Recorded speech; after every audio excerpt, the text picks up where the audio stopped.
everyone. Josh Hayes here with the weekly market monitor. Right now, we are in the aftermath of the USDA supply and demand reports. We have new numbers to work with. We also have seen China start to make long-awaited purchases. The market certainly rallied in the lead up to that, obviously showing that there was definitely some inside nausea that those purchases would be coming.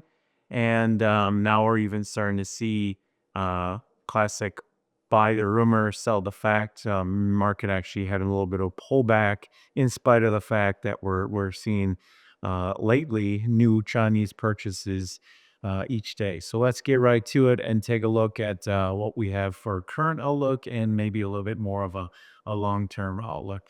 Taking a look at what we're weighing right now, weather in South America becoming a bigger focus, and there are more and more of private forecasters, grain market forecasters starting to take note of the drier parts of Brazil. That's the central and northeast regions. Forecast lately continues to call for rain in those parts, and then the rain evaporates and has not yet arrived. Not much different right now. The forecast says they're going to get some rain next week, but if the pattern holds that it has been and they miss out on the rain, that situation becomes more dire. I don't think a whole lot of the weather premium, if any, has been added in to South America just yet, but that's something that could be something that maybe gives us a little bit of a spark here if it gets into December and it remains dry there. We're also looking right now at extremely strong crush rates.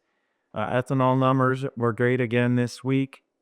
So we've got strong crush in both U.S. Brazil. We've got strong ethanol usage of corn here in the United States.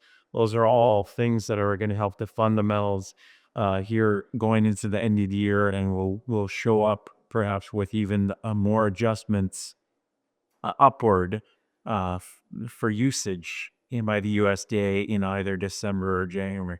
On bear side, we do still obviously have a high stocks forecast for corn.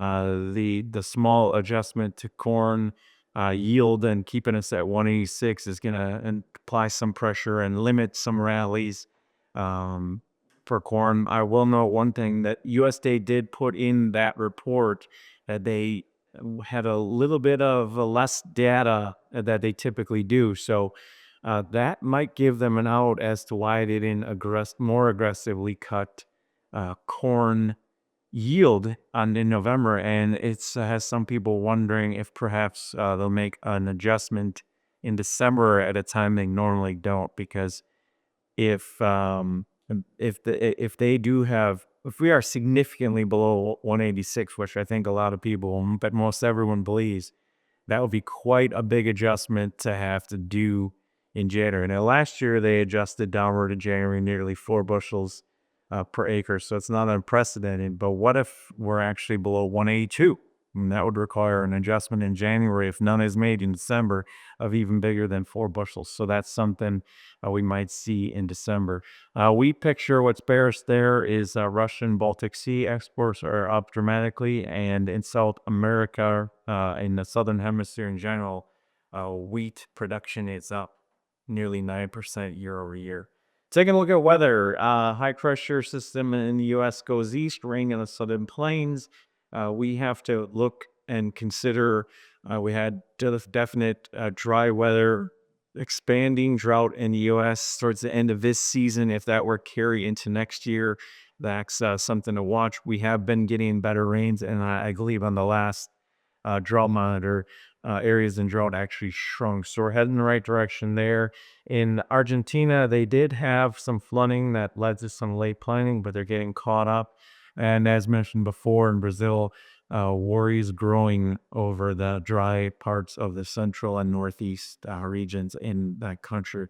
Rarely do we talk about Turkey, but Middle East drought is starting to really impact wheat production there. And if that continues, that could lead to some more demand for exports to be brought in countries like Turkey, Iran, or Iraq, and that also might lend some support to the wheat market. Taking a look at international cash prices, you can see we still have the best price for corn. That is very useful now. It's not going to show up right away, but that's going to continue the strong export numbers. It's going to lead to, at the very minimum, us meeting USDA's very aggressive demand numbers. Perhaps they'll have to up that even more. The more they do that and the more they bring down yield, the better carryout looks come January. It's something we fully expect and are looking forward to. Beans, you can see that we're now above Brazil, above Argentina. We're going to probably start to sell less to some of the countries that have been buying all year while we awaited purchases from China. But as far as China paying a premium to buy our beans, it looks as though they are committed to doing that. As long as that continues, then our price being above what is coming out of South America becomes less of a concern. With wheat, you can see we need disruptions such as droughts in places like the Middle East. We have the Black Sea, Russia, and Baltic prices considerably below ours, but yet we've been sustaining a pretty decent rally here with wheat. So that's something we need to continue and need to have supply disruptions. There's talk that there might even be a peace agreement between Russia and Ukraine soon. So those things will apply pressure. So we definitely need things like that drought in the Middle East to help keep supporting prices. Taking a look at some other things, small things. We do expect the next primary driver of a bounce to come from production cuts in January, but we have potential weather bounces that could come if drought or dry weather continues in South America. We could see that in December. And then also another thing that's holding up wheat right now is the expectation or perhaps just the rumor of Chinese buying. But given how much we've rallied in spite of poor fundamentals, you almost had to think somebody knows something there, like they did with beans, and that perhaps we'll hear an announcement soon that China has been buying some of our wheat. Aside from that, we have a potential for coming trade deals. I think any trade deals that start to get announced between now and I say the end of the year, we've got, as long as China's become solid, I think they're talking about signing a deal right around Thanksgiving. We've still got other deals out there. And, right now, the highest tariffs we have on are with India, of all countries. India would be a potential buyer of corn. So I think the coming trade deals are going to have a heavy emphasis and benefit corn the most. So that's another thing to watch for that could help the corn market going forward. That's all for this week. Hopefully everyone out there is done with harvest and you can take some much needed time off. I know you still got field work, but at least enjoy the coming Thanksgiving holiday. Talk to you again next week. Thanks.